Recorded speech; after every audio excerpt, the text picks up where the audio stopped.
Come stop and take a trip down on my block, where you see hidden potential, young minds sharper than pencil, and ain't afraid to speak their mind if they got something against you. We standing with you, we tackle issues like civic pride. Hate will cease to exist, let's put our differences aside. From my side to your side, from Dutchtown to South Side, from Penrose to North Side, from Benton Park to Old North to West End to West Side. We blessed when we step out, we stand down, rise up, stand together, wise up.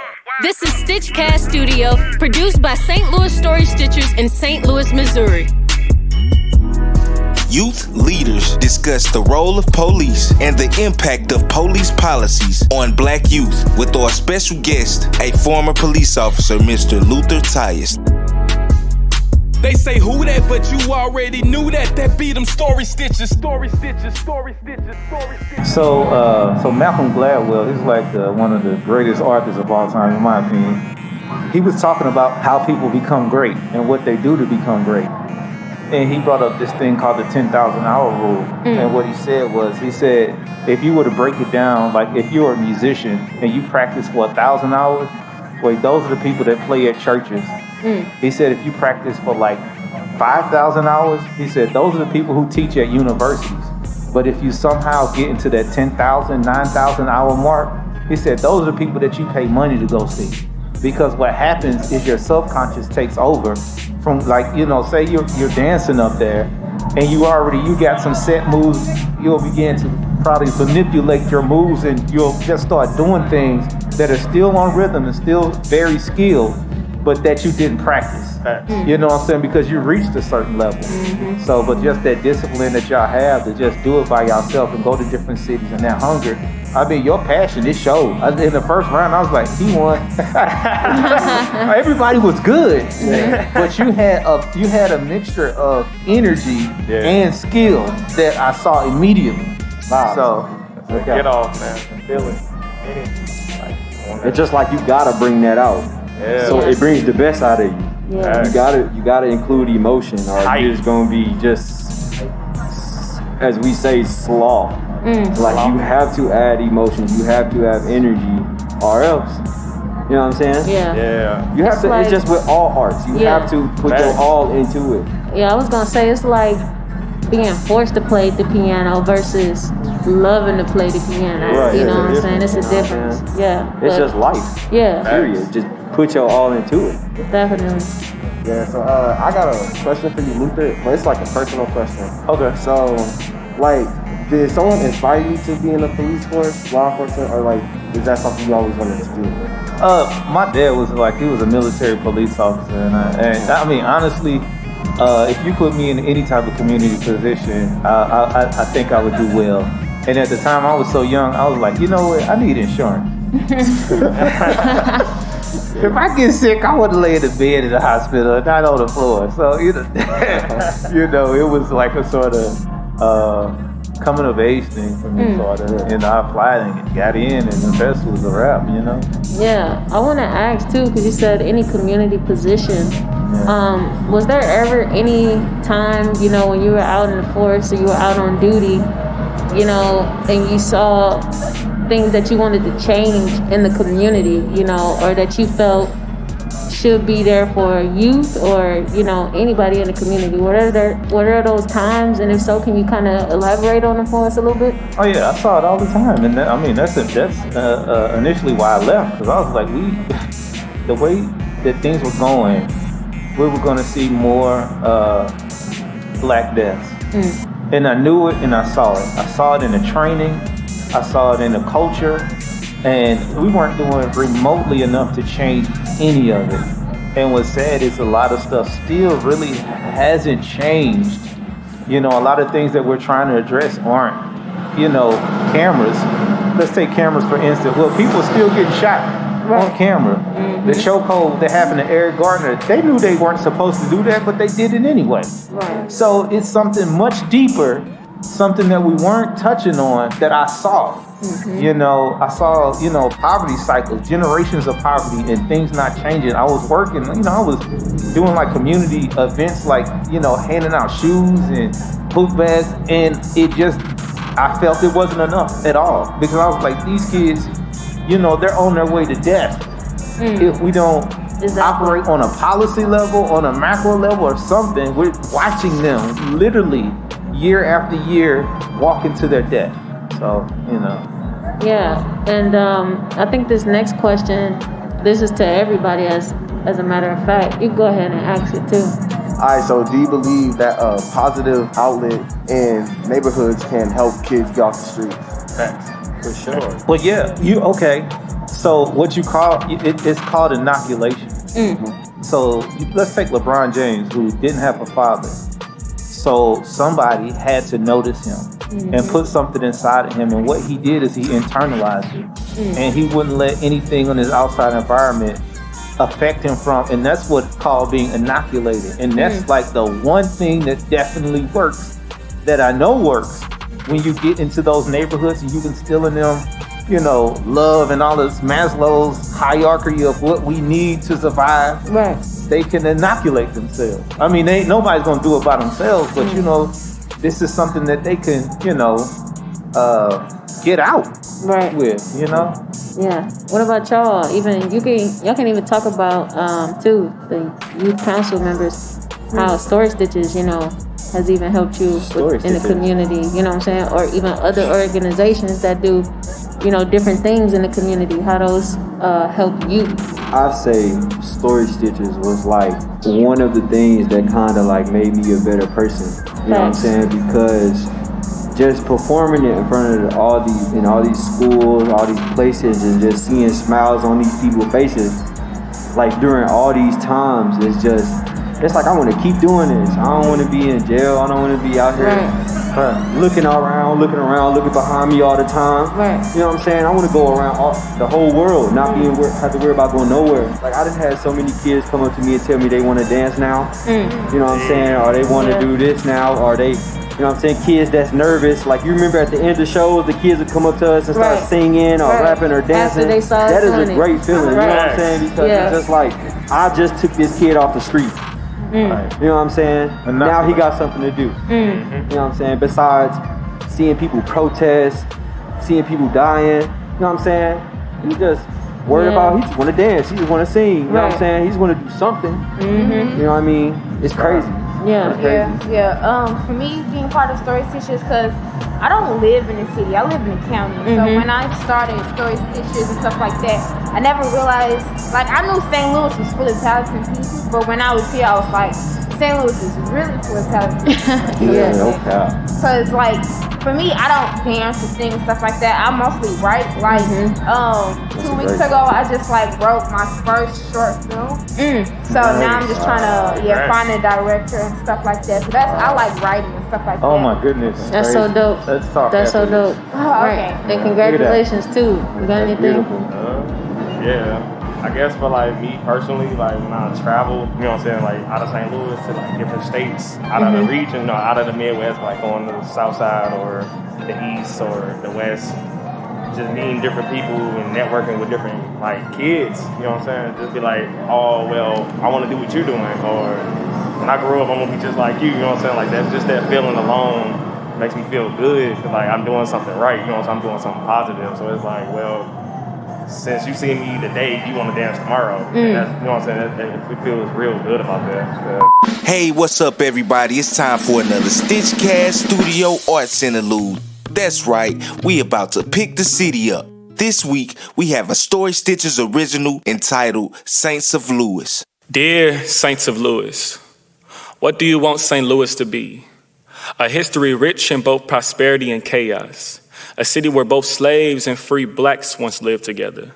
A city that was once defined as a world-class city, the fourth largest city in America, where the World's Fair was hosted, where the 1904 Olympic Games was housed, where St. Louis blues was brought to life, home to Maya Angelou, Nelly, Tina Turner, and many others, where greatness is and again must be. But first, what St. Louis do you now see? Because St. Louis hasn't been saint to me. St. Louis is traded in its glory for calamity. Vacant in amity, we demand in reconciliation. We, Saints of Louis, abandon philanthropy. Our willingness to lift the city, giving our hands to reach down into the ground, lifting our home to the standards we all seek. Because St. Louis hasn't been saint to me. Will you reach out and make this city saint with me? Come and grab a brush and paint a place with me. Amazing and awesome. A canvas worthy of the first name saint you see. We are saints of Louis, allowing malevolence and poverty to take sovereignty of our home. Our public schools occupied with my fellow youth, whom are filled with promise and pain, tangled in this ancient endless chain of survival, the system, disdain, in neighborhoods where brothers blast each other in the brain. Some coming to the school to escape, and some even more beat down by the school they thought was safe. Even in those walls, a civil war waits. Our youth dying or either leaving this city, and I can relate.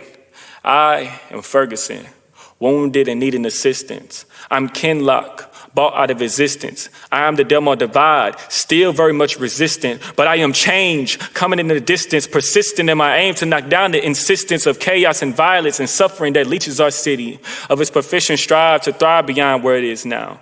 I believe in our potential to change the atmosphere of this city, to move it gradually towards an unshakable unity and saintlyhood. St. Louis hasn't been saint to me. With all this divide and distress, pain and duress, my youth are failing, so I cannot digress and rest from the urgency of what I express. So please press past yourselves and reach and protest with your hands and heart. A Louis better than what it is now, a St. Louis to be correct. A city, a place that I can call home, where I can sleep without gunshots filling my ears, where I can see unity among my peers, where greatness and heroism has volunteers, where our collective values and principles are clear, where saint embodies our years. And I'm ready to work for a St. Louis becoming saint, you see. Because nah, it ain't to me, but it's very faint, you see. It's there in parts of our history, in the rhythm in our marches, in the joy in our celebrations, in our hearts and faces. And Saints of Louis, this is where it all starts, with us. Let's do it. Man, I remember when we went to Seattle. I don't know, man. That was just so fun. That's gonna always be a part of my life. Yeah. You know what I'm saying? We performed at the opening of a museum, and it's just like when we were out there, it was just a totally different feeling. Yeah, it was. You know what I'm saying? Even though it was rainy, even though I failed and broke my watch that I had every year. We ain't gonna talk about that. Yeah, I got up and I was like, I'm still here. I'm still in Seattle. I fell in Seattle. A piece of my watch is in Seattle right now. You know what I'm saying? That was just life changing, bro. You know, for real. Yeah, and I would speak a little bit on that too. Going to Seattle, I think even just for me as a group, being able to go to Seattle, you know, being able to be with your friends, you know, and do that and have that experience was even better. Like, you know what I'm saying? Was even better for me. And I don't know, when we get to certain levels in our lives, you know what I'm saying? We gotta remember these moments, like that we didn't get to that place alone, you know, and look back at the people who are in the positions that we're in now, you know, wishing that they could be where we at, you know. So that's for anybody listening too. Right. So I'm a product of like special education. Like there was no rhyme or reason how or why I should have graduated from Washington. That's like the number 1 or 2 university in School of Social Work. But somebody opened the door, kicked the door open. Like the guy was taught. The only reason I got there is I just wanted to produce a research paper to put into police curriculum so that we could change some of the things that we were doing. This dude was like, man, quit your job and come back to school. Well, the dude I was talking to was the dean of research. He was like, man, quit your job. I'll find you money. I'll find you stuff so you can go back to school. So, I mean, that taught me a very valuable lesson. That anytime you could reach back and help people, especially after they do the impossible for you, you got to do it back, you know? Especially us. Yeah. Have you seen any injustice during your time on the force? And if so, how did you feel about it, or what did you do about it? I quit. I did. I saw you know, I saw it. It's so baked into the culture. You know, it becomes normacy. Just like you go to school every day and you see stuff, man. You go on the streets and you see people shot and taking their last breath. Or you see police officers and it's just like a subtle erosion. Just imagine going to work and it's just subtle. It's just a subtle erosion of people, you know. Not everybody was a bad police officer. Don't get me wrong. I learned from some great police officers I learned life skills and everything, but you have some bad apples. Like, it's documented. I can't think of the one police officer's name, but the one where he got into the car with the throwaway gun and all of that type of stuff. Everybody knew about that, and everybody knew that dude was shady. They knew the guy was shady before he was a police officer. His psychological evaluation was terrible. Yet his like parents were known or something like that and got him in, so everybody knew the dude was, off his rocker. So I quit, and I'm still on that journey where I am working on research. I learned how to research to start police reform because it felt like that's the only thing that I could do to change what I was seeing. So, And I want to kind of piggyback that question to the youth. How are you all, what injustices or what problems are you all seeing that you want to change, and how are you changing that, whether it's, directly or indirectly, with your art and with your focus and your passion? Well, for me, I kind of want to just basically start my own program where if students want to learn how to crump or other styles, they can have a place to go. You know what I'm saying? Because coming from the street dance life, it's dancing outside is cool, but once the winter time comes, it get cold. So you don't got a venue. Right. You know what I'm saying? You dancing in either somebody's garage or, somebody's basement, and you know what I'm saying? The noise complaints, or, you know what I'm saying? Once you get a venue, then, you know what I'm saying, stuff get easier. You know what I'm saying? You can move on your time at that point, and that can be better for the youth where they can have an outlet where they can go, be secure, be safe, be themselves. Yeah. You know what I'm saying? Yeah. Absolutely.